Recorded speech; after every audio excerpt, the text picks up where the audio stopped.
오늘 고린도전서 12장 4절로 11절까지 말씀을 중심으로 초대교회는 은사 공동체라는 제목으로 은혜 말씀 나누기 원합니다. 만약 제가 아주 훌륭한 목사가 되었는데 가장 아들같이 사랑하는 제 후배 목사에게 해주고 싶은 말은 무엇일까? 사도 바울 같은 경우에 지금 우리가 따라갈 수 없는 위대한 목사님이시요 선교사님이시요 또 학자신데 그분이 가장 아들처럼 여겼던 그 아들 같은 디모데에게 편지를 쓰면서 그에게 하고 싶은 말이 있었습니다. 그건 뭐냐면 너의 외할머니의 믿음 때부터 그것이 너의 어머니, 그 어머님이 유니게인데요, 유니게의 어머님의 믿음이 네 안에 있는 것을 내가 확신한다 라고 그의 믿음을 칭찬하면서 내가 너에게 편지를 쓰는 이유가 있는데 디모데전서 1장 6절에 디모데후서 1장 6절에 이렇게 말씀을 합니다. 내가 나의 안수함으로 네 안에 있는 하나님의 은사, 성령의 은사를 다시 부릴 듯하기 위하여 너로 생각하게 하노니. 사도 바울이 그의 사랑하는 제자에게 편지를 쓰면서 지금 이 순간 내가 원하는 것은 네 안에 있는 믿음, 그것으로 만족을 하면 안 되고 하나님의 일을 할 때에는 너에게 안수함으로 말미암아 네 안에서 부릴 듯 하나님의 은사가 다시 회복되기를 원한다라는 마음입니다. 여기서 이 은사는 헬라어 원어로 카리스마라고 하는 단어를 쓰는데요, 이 말은 카리스, 은혜라는 단어하고 마자가 결과를 의미합니다. 즉 성령의 은사는 은혜의 결과라는 것이죠. 오늘 이렇게 주일날 예배를 드리는 여러분들에게 하늘문이 열리고 하나님의 은혜가 부어질 줄 믿습니다. 은혜 받고 또 은혜 받다 보면 그 사람에게 은사가 임한다라는 거예요. 그래서 이 카리스마라고 하는 단어에는 사랑이라는 의미가 담겨져 있습니다. 만약 제가 제 아들에게 선물을 할 때에는 내가 오늘 10,000원짜리 선물을 하는데 20년 뒤 이 아들이 100만 원짜리로 갚을 거야 이렇게 하면서 선물을 하진 않죠. 그냥 사랑하니까 아들에게 선물을 합니다. 성령님도 우리에게 은혜를 주신 것, 사실은 우리가 어떤 노력을 하고 애를 쓰고 돈 때문에 받은 은사가 아니라는 거예요. 그 은혜는 하나님이 값없이 주신 선물입니다. 그래서 우리가 예배를 드릴 때마다 성령 하나님께 늘 기도해야 될 것은 무엇인가? 하나님, 나에게 은혜를 더하여 주옵소서. 그 은혜가 쌓이다 보면 하나님의 사랑을 체험하게 되는데 그 사랑 안에서 하나님의 선물이 나에게 임하게 도와 주옵소서 라고 기도를 해야 됩니다. 그 은혜, 사랑, 선물을 우리는 은사라고 표현을 합니다. 은사는 목사님 제가 기도를 좀 많이 못했는데요, 그래도 받을 수 있습니다. 저 성경 말씀을 잘 모르는데요, 그래도 은사는 받을 수 있습니다. 교회 다닌 지 얼마 안 됐는데요, 상관없습니다. 은사는 성령님이 하나님의 뜻을 따라 주는 것이 은사예요. 그분의 선물입니다. 즉 내 능력이 아닌 하나님의 능력이 나에게 더딥혀지는 역사가 오늘 이 예배를 통하여 임하게 되기를 주의 이름으로 축원합니다. 초대교회 공동체의 특징은 뭐냐면 초대교회는 은사가 넘쳤다라는 거예요. 은사 받은 사람들은 바로 삶과 은사가 연결이 됩니다. 목사님, 은사가 그렇게 중요합니까? 라고 물어본다면 첫 번째로 은사의 중요성의 가장 핵심은 삶과 연결이 된다라는 거예요. 봉사를 할 때 내 힘으로 할 수 있고 성령님이 주신 은혜로 할 수가 있습니다. 은사는 구체적으로 남을 섬기기 위해서, 봉사하기 위해서 주어지는 것이 은사입니다. 은사를 받은 사람은 은사를 통해서 자기 능력을 드러내는 것이 아니라 교회와 세상을 향하여 섬기는 자가 되는 것이 은사입니다. 에베소서 보면 4장 11절로 12절에 하나님께서 사도, 선지자, 교사, 목사, 복음 전하는 사람으로 다 은사를 줬다라고 말씀을 하십니다. 근데 왜 은사를 줬는가? 성도들을 온전케 하여 봉사하기 위해서 은사를 줬다라는 거예요. 전국적으로 하나님 나라를 위하여 섬기고 봉사하다 보면 하나님의 나라가 세워지는 것입니다. 내가 이렇게 열심히 기도하니까, 열심히 신앙생활하니까 훈장으로서 나에게 은사를 줬다. 이게 틀린 것입니다. 하나님께서 사명을 감당하라고 능력을 주셨는데 그것이 은사입니다. 그러므로 은사를 받은 사람들은 더욱더 하나님 앞에, 교회 앞에, 사람 앞에 납작 엎드려 낮아져야 된다는 것이죠. 은사는 봉사를 함에 있어서 바로 연결이 됩니다. 뿐만 아니라 증인된 삶을 살아가는 데 은사는 꼭 필요합니다. 우리의 궁극적인 사명은 복음 전파예요. 증인되는 것입니다. 사도행전 1장 8절에 보면 오직 성령이 너하신 임한 목적이 무엇인가? 성령이 임하면 권능을 받는다고 그랬어요. 권능은 파워거든요. 능력을 받아요. 은사를 받습니다. 하나님 주신 은혜를 받아요. 근데 그 은혜 받아서 뭐 할 것인가? 예루살렘과 온 유다와 사마리아와 땅끝까지 이르러 증인되는 거예요. 성령이 임해야 증인될 수 있다는 거예요. 우리의 힘으로 하나님의 나라 확장을 할 수가 없습니다. 증인되기 위해서는 성령님의 은사가 꼭 필요하다는 것이죠. 직접적으로 전도하는 것, 이것도 전도입니다. 그런데 삶을 통하여 전도하는 것도 하나님의 능력이 덧입혀질 때 가능한다라는 거예요. 은사는 왜 중요한가? 내 삶과 밀접하게 연결이 되어 있습니다. 또한 은사는 두 번째로 유익을 줍니다. 나에게 유익을 주고, 우리 가정에게 유익을 주고, 우리 교회에 유익을 주고, 나아가서 조국 대한민국에 유익을 주고, 더 나아가서 온 열방에까지 유익을 선물할 수 있는 것이 은사입니다. 한 젊은 목사님이 은혜 받고 교회를 개척하자 세계 최대 교회가 되었습니다. 그 교회는 전 세계에 700명의 선교사를 파송했습니다. 한 사람이 은사를 받고 은혜를 받자 700명이 넘는 교회가 전 세계에 세워지게 되었다라는 것이죠. 이처럼 은사를 받고 하나님의 일을 한다고 하는 것은 국지적으로 여기 안에만 끝나는 것이 아니라 여러 군데의 은혜를 나누게 된다라는 것이죠. 여러분, 고린도전서 오늘 본문 12장 7절 말씀에 이런 말씀이 적혀져 있습니다. 같이 한번 읽어보겠습니다. 시작. 각 사람에게 성령을 나타내심은 유익하게 하려 하심이라. 어떤 유익이 다가올까요? 예배를 드리는데 은사가 있으면 유익이 됩니다. 은사를 받은 사람은 오늘 우리 성가대의 찬양처럼 감사하게 되어 있습니다. 내가 예를 들면 하나님께 신유의 은사를 받았다고 가정해 보겠습니다. 그러면 예배를 드릴 때마다 하나님께 너무 감사한 거예요. 왜? 이 은혜는 내 힘으로 얻은 게 아니란 걸 알거든요. 나에게 지혜가 임해서 문제가 해결됐다. 이게 하나님의 은혜가 나에게 임한 걸 압니다. 그러므로 예배를 드릴 때마다 내가 받은 은사, 은혜에 대해서 감사하게 되어 있다는 것이죠. 하나님께 너의 몸을 거룩한 산 제물로 드려라, 성경은 얘기합니다. 내가 어떻게 하나님께 산 제물로 내 몸을 드릴 수 있겠습니까? 그것은 예배를 통하여 성령님이 임재하게 되면 나와 예수가 함께 죽어져 없어져 버립니다. 예배를 드리는 목적이 무엇인가? 예수와 내가 연합이 되는 거예요. 그래서 나는 온데간데 없고 내 안에 살아 역사하시는 예수 그리스도가 역동적으로 운행하시는 것이죠. 내 삶을 통해서 역사하시는 분이 예수 그리스도이심을 드러나는 거예요. 그때 예수의 죽음과 나의 죽음이 일치가 되죠. 예수님 부활하셨던 것이 나도 함께 부활하게 돼요. 그래서 세상의 패턴을 따르지 아니하고 하나님의 말씀을 따라갈 수 있는 힘이 생긴다라는 거예요. 그러면서 예수 그리스도가 보내신 성령이 내 안에 임재함으로 말미암아 예배를 드릴 때마다 성령님이 주시는 은사, 성령이 주시는 선물, 성령이 주시는 능력을 받게 되어 있습니다. 그러면 예배를 드리게 되면 더욱더 내 마음속에 감격이 흘러 넘치게 된다라는 것이죠. 그렇게 되다 보면 어떤 유익이 다가오는가? 예배를 드릴 때마다 내 마음속에 사명을 더 잘 인식할 수가 있게 됩니다. 맞아, 내가 받은 은사는 이거고 내 사명은 이거니 내가 이렇게 살아야겠다. 한 주 동안도 하나님 내게 오늘 이런 은혜를 주셨으니 이런 마음으로 살아야겠다라고 다짐을 하게 된다는 것이죠. 그러면 가장 큰 유익은 삶이 변화됩니다. 신앙생활이 변화되게 되어 있어요. 하나님의 그 크신 은혜, 그 사랑, 아 그렇구나, 이것은 내가 하나님께 선물로 받은 거니 다른 사람을 사랑해야겠다라는 생각을 하게 된다는 것입니다.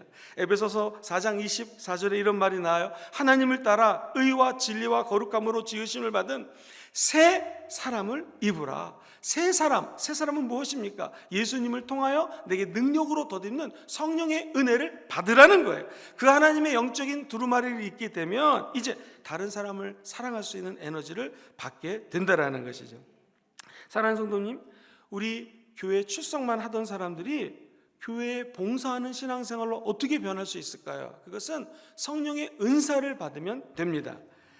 에베소서 4장 16절에 이런 말씀이 나옵니다. 우리 다 같이 한번 읽어보겠습니다. 시작. 그에게서 온 몸이 각 마디를 통하여 연결되고 결합되어 각 지체의 분량대로 역사하여 그 몸을 자라게 하며 사랑 안에서 스스로 세우느니라. 금방 뜨거워진 신앙의 열기는 금방 식어집니다. 그러나 은사를 통해서 하나님과 끈끈한 관계를 맺게 되면 그 조직이 자라나게 돼요. 왜? 결국 우리의 은사를 사용할 대상은 사람입니다. 사람이 사람에게 어찌 변화시킬 수 있는 능력이 있겠습니까? 없습니다. 그런데 우리 안에 역사하시는 성령을 통하여 사람과 접촉하게 되면 나를 만나는 사람들이 변화될 수 있다는 것이죠. 그러면 궁극적으로 교회가 자라나게 되는 것이죠. 교회가 내적으로 질적으로 성장합니다. 뿐만 아니라 양적으로 숫자적으로 성장하게 돼 있어요. 은사 공동체를 꿈꾸게 되면 그 조직은 자라날 수밖에 없다는 거예요. 한국에 있는 한 대형교회가 청년부 조직을 은사 공동체로 바꾼 적이 있었습니다. 즉, 내 은사가 찬양이면 찬양팀에 들어가는 거예요. 성가되면 성가대에 들어가는 거예요. 그래서 거기는 예를 들면 찬양단이, 제 기억에 그때 청년부가 한 1200명이 모였습니다. 대형교회인데 그 청년들이, 성가대가요, 나이가 20살부터 40 몇 살 청년까지 다 모여 있어요. 결혼 안 하면 총각이니까 그 찬양팀에서 함께, 나이는 틀리지만 하나님께 은사를 통하여 영광을 돌리는 것이죠.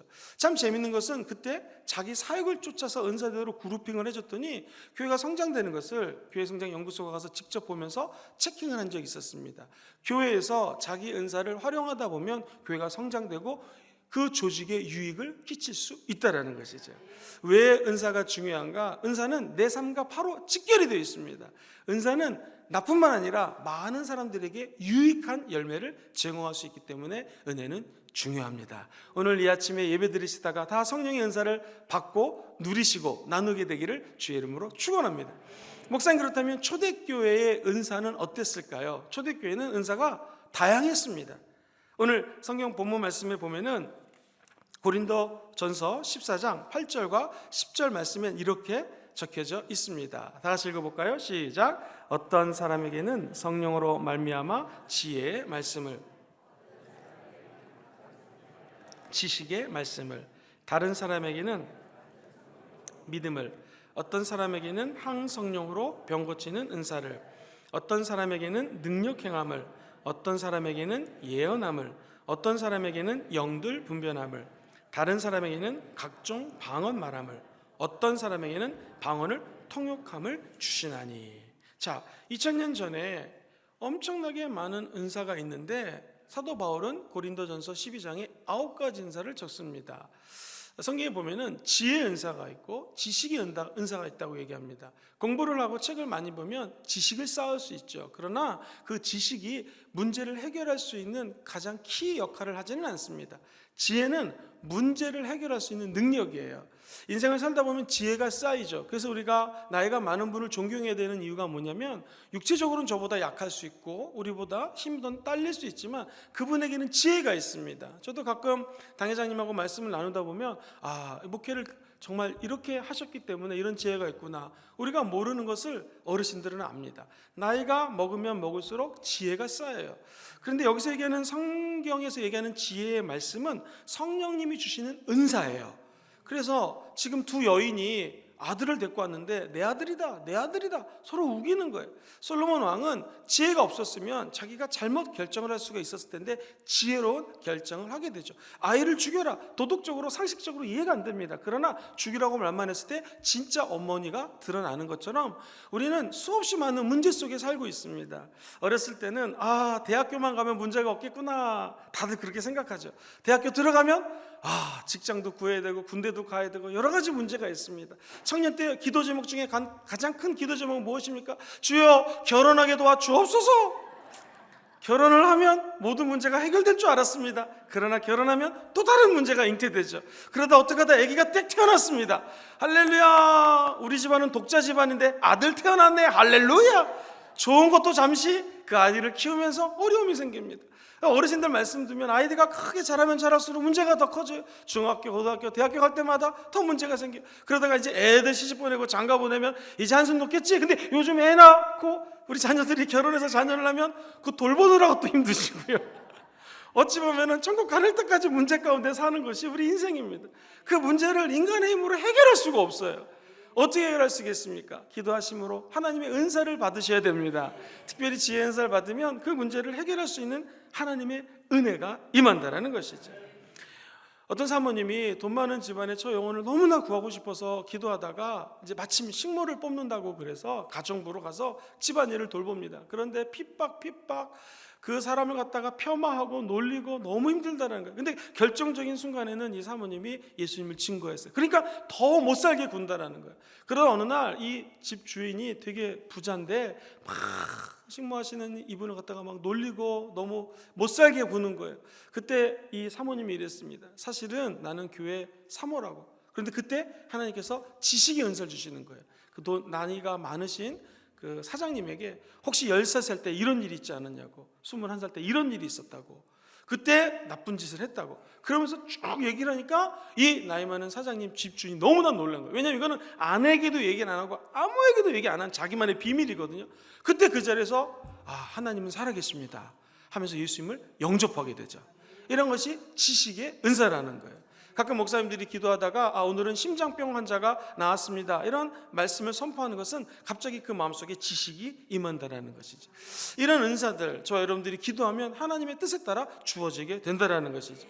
믿음의 은사, 이것은 하나님이 신앙에 주는 확신입니다. 그분의 다 믿음이 있지만 하나님께서 특별히 믿음의 은사를 주시는 분이 있다라는 것이죠. 신유도 마찬가지입니다. 치유도 지난주 말씀드렸던 것처럼 우리 예수 믿는 사람들은 누구나 다 아픈 자에게 손을 얹고 기도하면 낫습니다.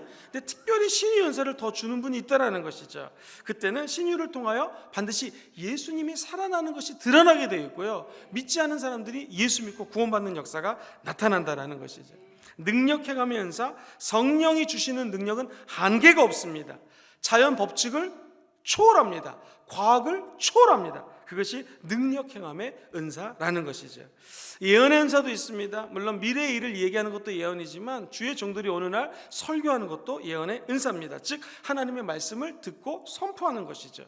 영분별의 은사, 이 마지막 때가 될수록 더 필요한 은사입니다. 내가 내린 결정이 하나님의 뜻인지 또는 마귀가 주는 장난인지 내 안에 있는 내 생각인지를 분별하는 은사를 우리는 영분별의 은사라고 이야기를 합니다.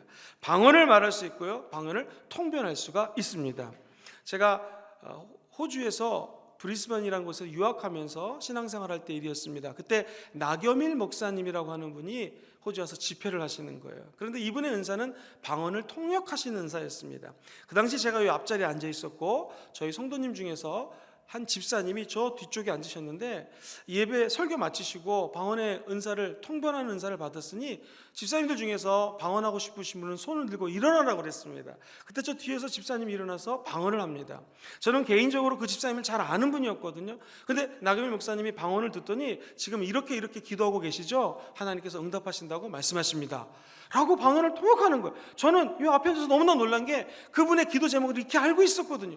아니 어찌 저런 일을 어떻게 저희를 알고 계실까? 이게 우리 인간이 생각할 수 있는 능력을 초월해서 성령의 역사하면 그런 기적이 일어난다라는 것입니다.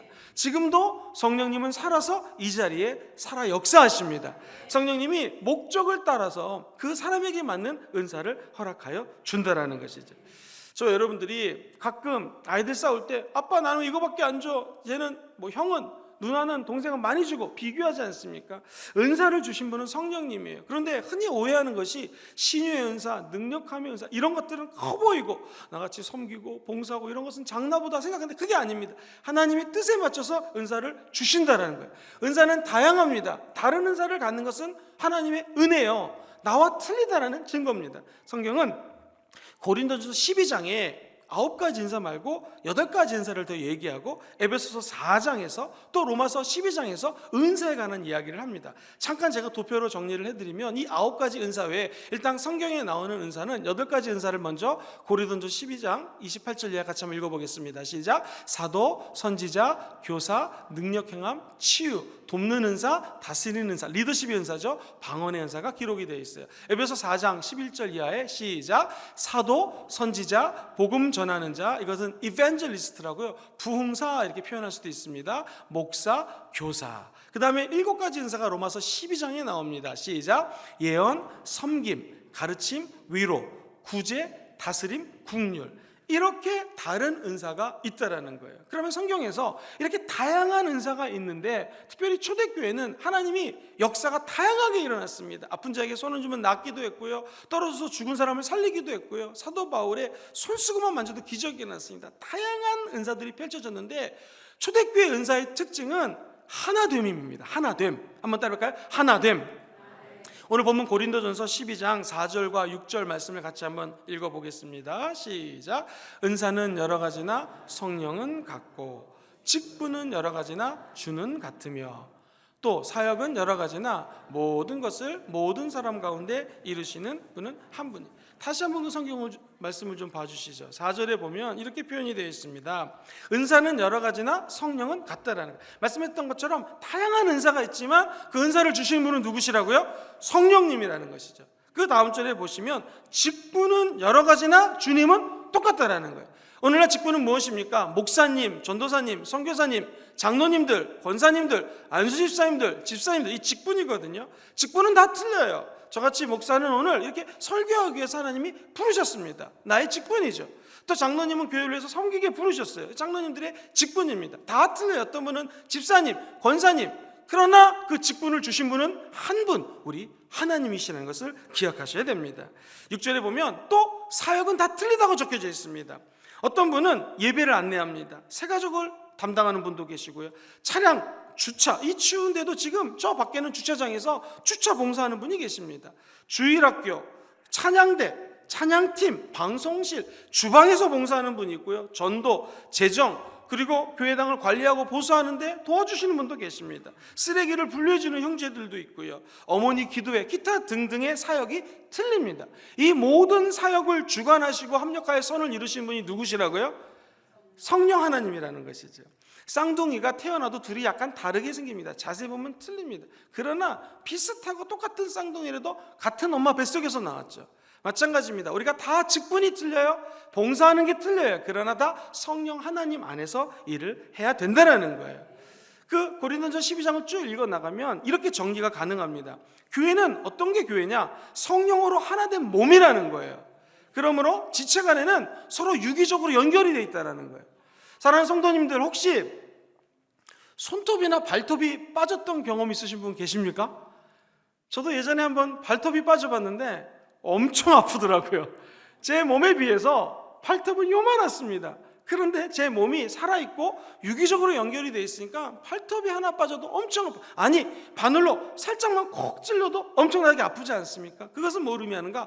교회가 유기적으로 살아서 하나로 연결되어 있다는 거예요. 그러므로 은사는 하나로 연합이 돼서 하나님 나라의 몸을 세우고 교회를 부흥시키고 아버지의 덕을 쌓기 위해서 은사가 존재해야 된다는 것입니다. 다시 말해서 고난도 영광도 함께 받아야 될 것이 공동체라는 거예요. 그래서 교회는 기쁜 일 있으면 달려가서 기뻐해 줘야죠. 함께 우는 자와 함께 울어줘야 됩니다. 장례가 터지면 함께 가서 울어줘야 됩니다. 이것처럼 좋은 전도법이 없습니다. 함께하는 나누는 삶, 그것은 은사를 통하여 가능하다라는 거예요. 서로 간에 협력하고 화해하고 사랑으로 연합되는 사건이 우리 교회에서 나타나게 되기를 주의 이름으로 축원합니다. 이 통일성, 하나됨을 이해하지 못하면 그 다음부터는 부서 이기주의가 나타납니다. 그래서 내가 봉사하는 이 부서가 최고야, 교회 학교만 최고야, 내가 봉사하는 곳만 중요해 라고 하는 자기 봉사하는 단체의 이기주의가 탄생할 수 있다는 거예요. 은사는 여러 가지만 성령은 같습니다. 직임도 틀리지만 성령 하나님은 같은 분이십니다. 오늘 성령 하나님이 여러 가지 사역을 각 부서에게 허락하신 것은 하나 되고 연합하기 위해서 주신 것인 걸 까먹지 않게 되기를 주의 이름으로 축원합니다. 성도님들, 오케스트라 생각해 보세요. 성가대를 생각해 보세요. 예를 들면 우리 소프라노 자매가 다 엘토 테너 베이스를 할 수 없습니다. 소프라노의 역할을 감당할 때 아름다운 화음을 낼 수 있는 것이죠. 오케스트라는 바이올리니스트가 나만 탁월한 연주자야 그러면 아름다운 음악으로 하나님께 영광 돌릴 수가 없습니다. 바이올린은 바이올린의 역할을 감당하는 것이죠. 오늘 기도하시다가 하나님의 은혜, 성령의 은사를 받으시게 되기를 주의 이름으로 축원합니다. 그리고 그 은사를 활용함으로 다양한 은사가 우리에게 나타날지어다. 근데 그 은사들을 주신 성령 하나님이 높임받고 우리 공동체가 탄탄해지고 튼튼해지고 덕을 쌓는 데 은사가 사용되기를 주의 이름으로 축원합니다. 은사의 조화가 이루어져야 된다는 것이죠. 자, 그렇다면 초대교회 은사를 꿈꾸기 원합니다. 그때와 같은 은사를 받아 우리들도 누리기 원하는데 목사님 어떻게 구체적으로 하면 좋겠습니까? 라고 물어보신다면 두 가지 말씀을 드리기 원합니다. 첫 번째는 은사를 발견해야 됩니다. 같이 따라해 보실까요? 발견하십시오. 자, 은사를 발견하기 위해서는 5가지 단계가 있어요. 첫 번째 제일 기본적인 단계는 뭐냐면 가능성 탐색. 시작. 가능성 탐색. 나에게 갖고 있는 은사가 무엇인지를 한번 하나님께 기도하면서 가능성을 탐색하는 것입니다. 은사에 대한 책을 읽고 이렇게 말씀을 들으면서 은사에 대한 깨달음이 있는 거죠. 그리고 기도하다가 나에게 감동 주는 게 있어요. 하나님은 그 사람의 소원을 따라서 은사를 주는 것이 대부분입니다. 또 그 사람의 성격에 맞게 은사를 주십니다. 이렇게 기도하다가 예배를 드리다가 자기 가능성을 탐색해 보는 거예요. 두 번째 단계는 봉사하며 실험. 시작. 봉사하며 실험. 내가 이런 은사를 받았나 보다 생각이 되면 봉사하는 거예요. 예를 들면 전도의 은사를 받은 것 같다라는 생각이 들었어요. 그러면 그 다음부터 봉사하면 됩니다. 우리 교회는 감사하게도 매주 화요일마다 각 교구가 거의 전도를 합니다. 또는 목요일에 합니다. 그러면 그 교구의 전도팀에 한번 찾아가 보는 거예요. 그래서 예수 믿고 구원 받으세요. 전도지도 나눠주고, 커피 한잔 하세요. 커피 마시는 분하고 같이 이야기도 나눠보면서 이게 내가 받은 이 사인이, 내가 탐색한 이 은사가 맞는지를 갖다가 전도를 하면서 체크를 하는 것이죠. 실험해 보는 거예요. 내가 가르치는 은사가 있는 것 같다. 그럼 교회 학교에서 많은 선생님이 필요합니다. 교회 학교에 오셔서 한번 학생들을 가르쳐 보는 것이죠. 그러면 세 번째, 영적인 분석. 시작. 영적인 분석. 말은 어려운데 되게 쉬워요. 기쁨이 있는지를 분석하라는 거예요. 아이들을 가르치는데 너무 기뻐요. 이 은사가 맞는 거죠. 전도하는데 내 마음속에 너무나 보람이 있어요. 비록 예수를 안 믿고 휙하니 찬바람을 일으키면서 나가지만 복음 전하는 게 이런 기쁨이었어. 그러면 이 기쁨은 거의 하나님이 주신 은사일 확률이 높다라는 것이죠. 은사를 활용해서 일을 하면 일을 해도 피곤하지가 않습니다. 여러분, 미친 사람이 피곤한 거 보셨습니까? 안 피곤해요. 누가 피곤합니까? 미친 사람 보는 사람이 필요합니다. 봉사도 마찬가지예요. 성령의 은사를 받으면, 은혜를 받으면 이게 거룩하게 미쳐서 봉사를 해요. 옆에서 보는 사람이 오히려 말릴 정도로 이런 일이 벌어집니다. 왜? 은사는 하나님 주신 신비한 은혜이기 때문에 그렇습니다. 제가 아는 집사님은 전도의 은사를 받으셨는데 이분은요, 우리가 볼 때는 너무 힘든데 비가 오나 눈이 오나 바람이 치나 태풍이 오나 늘 전철역 앞에서 전도하시는 거예요. 그 빌딩 앞에서 늘 자기는 이거 할 때가 제일 행복하다라는 거예요. 사랑하는 성도님들, 하나님 주신 은사를 발견하십시오. 그리고 은사를 활용해 보십시오. 하나님의 일을 기쁨으로 감당하게 된다는 것이죠. 그리고 네 번째 단계는 영향력 평가. 시작. 영향력 평가. 제가 지금 은사를 발휘해서 일을 하고 있는데 이 하나님의 은사라면 반드시 긍정적인 결과를 낳게 됩니다. 즉, 인간적인 욕심이 아니라 하나님의 뜻을 이루기 위해서 은사를 활용하면 반드시 그 은사는 성취가 되게 돼 있어요. 예를 한번 들어보겠습니다. 제가 교사의 은사를 가진 것 같아서 아이들을 가르칩니다. 그럼 영향력을 평가해 보는 거예요. 아이들을 가르치는데 아이들이 변화되고 말씀을 사랑하게 되고 하나님께 가까이 나간다. 은사죠. 아이들을 가르치는데 아이들이 교회는 안 오고 자꾸 딴짓만 한다. 은사가 아닐 수 있겠죠. 아이들을 가르치는데 아이들이 다 존다. 이건 은사가 아닐 수 있다는 것이죠. 선한 영향력을 끼치는지 아닌지를 평가해야 됩니다. 그럼 마지막 다섯 번째 레벨 단계는 무엇이냐면 교회의 인정. 시작. 교회의 인정. 교회의 인정을 받아야 된다는 거예요. 우리나라는 문화가 좀 틀린데, 제가 예전에 호주의 한 교회를 탐방했다가 큰 은혜를 받았습니다. 그 교회는 오순절주의자들이 모여서 예배를 드리는데 교회에서 예언의 은사를 아예 인정하는 거예요. 그래서 예언자들이라고 하는 그룹을 둡니다. 소그룹을 두는데 참 재밌는 게, 예언을 하려면 교회 앞에 나와서 사람들에게 가르치거나 이렇게 말씀을 하려면 성경 공부 과정을 무지 많이 거쳐야 됩니다. 진짜 웬만한 신학교보다도 더 공부를 시키고, 두 번째, 그분의 삶의 열매를 봅니다. 그 열매가 크리스찬인지 아닌지. 그리고 교회가 평가를 해서 그분은 예언의 은사가 있으면 예언을 해도 괜찮습니다. 심지어 예배 때 하나님의 영이 그분에게 임하면 먼저 부목사님이나 담임목사님께 와서 지금 하나님이 이런 말씀을 주시는데 제가 마이크를 잡고 선포해도 되겠습니까? 그러면 그 목사님의 허락을 받고, 즉 인정을 받고 그 성도가 평신도인데도 나와서 예언을 합니다. 제가 그걸 보면서 너무 깜짝 놀랐어요. 그래서 내가 끝나고 쭉 알아봤더니 그냥 세우지 않고 예언의 은사를 받았으면 활용을 하라는 것이죠. 단 조건이 뭐예요? 교회의 인정을 받으라는 것입니다. 아마 이것은 하나님 나라의 법칙이고 질서입니다. 우리가 어떤 은사가 있다 할지라도, 심지어 선한 영향력을 끼친다 할지라도 교회에 하나님과 주의 종과 우리 평신도들에게 인정을 받는 것 아주 중요합니다. 여기서 우리는 하나 귀한 것을 생각을 해야 돼요. 그게 뭐냐면 이 성령의 은사는 성령의 열매가 깊이 연결이 되어 있다는 거예요. 그러니까 아무리 내가 은사가 뛰어나도 열매를 맺지 못하는 삶을 살게 되면 하나님께 덕이 안 될 수 있다는 것이죠. 성경에 보면은 갈라디아서 2장 22절 이하에 이런 말이 나옵니다. 성령의 열매는 사랑과 희락과 화평이다. 즉 하나님을 사랑하면 사랑할수록 하나님에 대한 사랑에 대한 열매를 맺고 평강이 임하게 되고 피스메이커, 평강을 전해주는 사람으로 살아갈 수 있다는 거죠. 그런데 제가 은사를 받았다고 해서 미움이 퍼져나가고 오히려 화평하지 않는다면 그것은 하나님 주신 은사가 아닐 수 있다는 것입니다. 또 하나 기억해야 될 것은 아까 말씀드린 것처럼 은사는 다 다양해요. 다 틀립니다. 그런데 성령의 열매는 누구나 다 맺어야 됩니다. 성경은 다 목사냐? 다 병 고치는 사람이냐? 다 다르다라는 거예요. 그런데 성령의 열매는 단수예요. 마치 포도송이가 9송이가 있으면 하나의 포도송이에 그 포도가지에 포도송이들이 열려있는 것처럼 성령의 열매는 사랑, 희락, 화평, 오래 참음, 자비, 양성, 충성, 온유, 절제, 이것을 모든 크리스찬들은 다 맺어야 된다는 거예요. 저는 여기 계신 모든 분들이 성령의 다양한 은사를 받아 누리게 되기를 주의 이름으로 축원합니다. 그리고 그것이 하나님 나라의 아름다운 열매로 이어지게 되기를 주의 이름으로 소망합니다. 은사는 가능성을 먼저 탐색하는 거예요. 그리고 봉사를 한번 실천해 보는 거예요. 그게 기쁘다? 그럼 거의 은사입니다. 그때 선한 영향력을 끼치는지 아닌지를 체크해 보시고 목사님이나 교구장님이나 또는 장로님들이나 주변에 있는 평신도들에게 이것이 하나님의 인정을 받고 있는지 안 한지를 체크해 보는 것이 아주 중요합니다. 그래서 엘리자베스 오코노라고 하는 분은 이렇게 얘기합니다. 우리는 우리의 은사를 분간할 때 하나님의 뜻을 알 수 있다.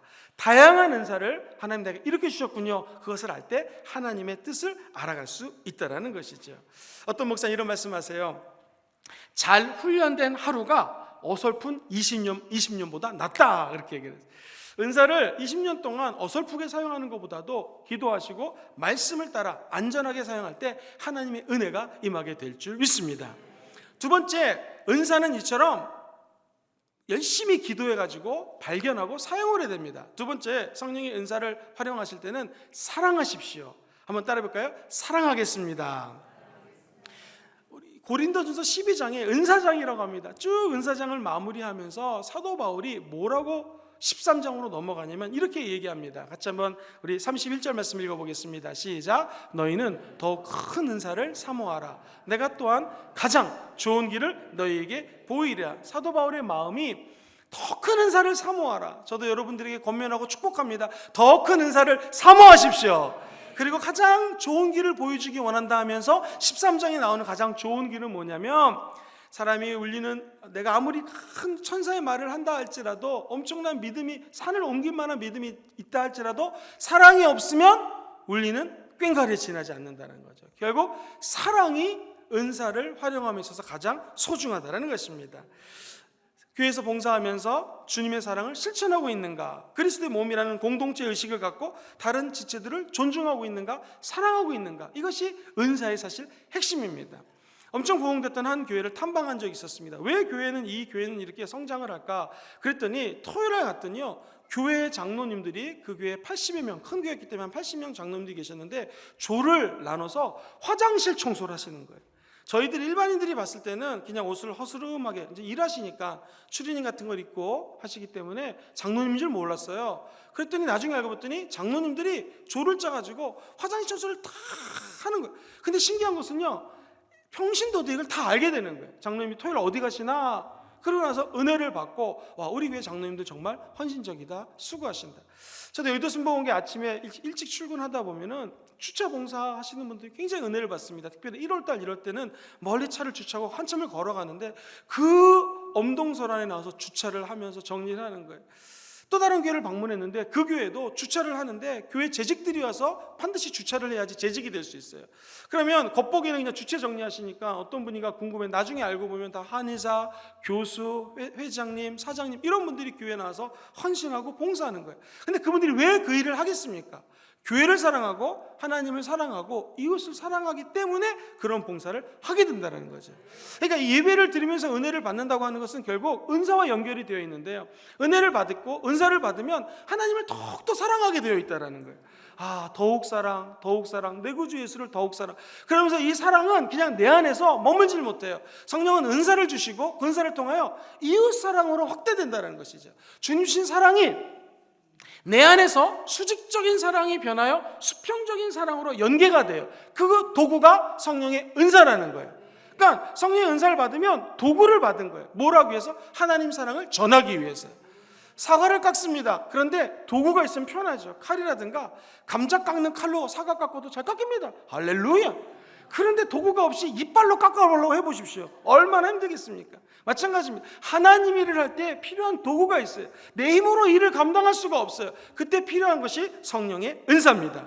사랑하는 성도님들, 은사를 제대로 받고 활용하게 되면 그 교회는 더욱 은혜가 넘치게 되어 있습니다.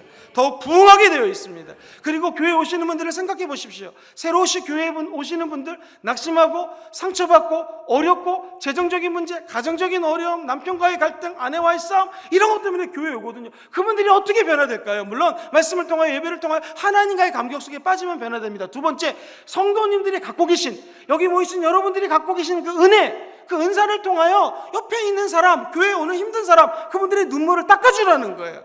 은혜를 받은 만큼 받은 사명대로 그들과 함께 살면서 삶으로 그분들을 치유할 수 있다는 거죠. 그때 꼭 필요한 것이 성령의 은사입니다. 그러므로 저와 여러분들은 교회에 나오실 때 성령의 은사를 사모하셔야 됩니다. 은사를 달라고 기도하셔야 돼요. 은사를 받으신 분들은 그 은사가 하나님 안에서 사랑으로 쓰이게끔 기도해야 된다는 거예요. 하나님이 어느 언젠가 오셔서 카운트하십니다. 계산하십니다. 2달란트 받은 사람, 저는 5달란트 주고 나는 2개밖에 안 줘요. 그러지 않았습니다. 2달란트 받은 사람은 열심히 노력해서 4달란트로 2달란트를 더 만들었습니다. 그때 우리 주인이 하셨던 말씀 기억나세요?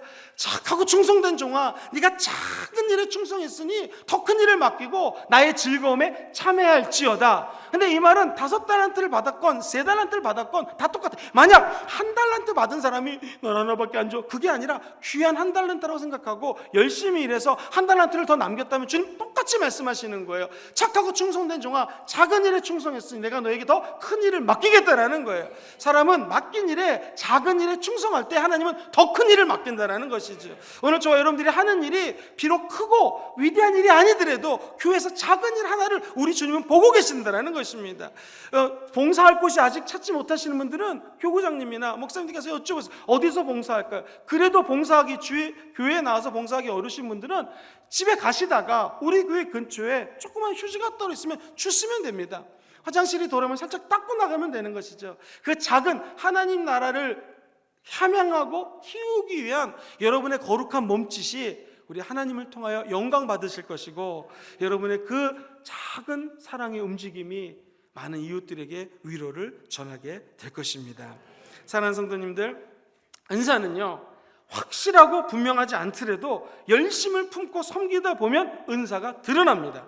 그리고 은사를 활용하다 보면 믿음이 더욱더 성장하게 되어 있습니다. 2020년도는 하실 일이 많죠. 그러나 그 중에도 우리 교회에 나오셔서 하나님 앞에 한번 봉사하는 한 해가 되기를 주의 이름으로 축원합니다. 만약 교회 봉사하기가 여건상 어렵다면 집도 가정교회입니다. 집에 가셔서 특별히 남자 성도님들은 한번 아내를 위해서 설거지하는 것도 좋은 방법이죠. 그리고 집안의 신발장을 한번 정리하는 것도 봉사입니다. 섬기는 것입니다. 그런 은사가 없다면 자기가 은사 받은 대로 내가 음식을 잘한다, 그럼 음식을 한번 대접 만들 수 있는 거고요. 가정교회를 위해서 한번 섬겨보십시오. 낮아보십시오. 그 가정교회가 새로워지게 될 것입니다. 만약에 교회 나와서 꼭 봉사하기 어려우신 분들은 직장에 가서 30분만 일찍 출근하거나 1시간만 먼저 출근하셔서 중보기도 하고 다른 사람 책상을 한번 닦아준다거나 한번 이렇게 생각해 보십시오. 하나님께서는 그 섬김과 봉사를 통하여 영광 받으시고 큰 은혜를 더하여 주실 줄 믿습니다. 말씀을 정리합니다. 목사님, 은사가 왜 중요합니까? 라고 한다면 성령의 은사는 꼭 받으셔야 됩니다. 왜냐하면 우리 삶과 연계가 되어 있기 때문에 그래요. 목사님, 은사가 왜 이렇게 중요합니까? 라고 물어본다면 은사는 우리에게 유익을 주는 거예요. 이 세상에 어떤 부모가 자녀에게 선물 주면서 나쁜 거 주겠습니까? 좋은 거 주는 것처럼 저 여러분들이 기도하면 성령님이 은사를 선물로 허락하여 주십니다. 목사님, 그렇다면 초대교회 은사는 어떤 특징이 있었습니까? 초대교회의 은사는 다양했습니다. 너무나 다양했어요. 2000년이 지난 오늘날은 더 다양할 수 있습니다. 피터 왕은어박 학자 같은 경우에는 27개, 어떤 분은 99가지, 더 많을 수도 있어요. 성경에 나오는 것들이 다 은사일 수 있습니다. 그러나 그 많은 은사들이 하나의 통일성, 하나 되어야 된다는 거예요. 누구의 영광을 위하여? 하나님의 영광을 위하여. 무엇이 더욱더 덕을 쌓는데? 교회의 덕을 쌓는데 여러분의 은사가 쓰임받게 되기를 주의 이름으로 축원합니다. 자, 그렇다면 우리 교회가 초대교회를 꿈꾸며 나가고 있습니다. 초대교회 은사를 꿈꾸기 위해서는 어떻게 해야 됩니까? 라고 물으신다면 두 가지를 말씀드립니다. 첫 번째는요, 은사를 발견해야 됩니다. 어떻게 발견할까요? 기도하시면서 마음에 감동받는 것을 봉사하시면서 실현하십시오. 실천해 보십시오. 그러다 기쁨이 있으면 은사입니다. 그리고 선한 영향력을 끼치면 은사입니다. 마지막, 교회와 리더들에게 인정을 받는 것이 바로 이 은사라는 것이죠. 그렇게 은사를 받으신 분들은 이제 사랑하시면 됩니다. 예수님이 나를 위해서 죽으시고 부활하사 성령의 은사를 주셨으니 나도 사랑으로 이 은사를 통해 섬기겠습니다. 그때 기적이 일어나게 될 줄 믿습니다. 모든 분들이 오늘 기도하시다가 은혜 받으시고 성령의 은사를 선물로 받으십시오. 그리고 은사를 통하여 하나님 나라의 큰 일꾼으로 성장하시게 되기를 주의 이름으로 축원합니다.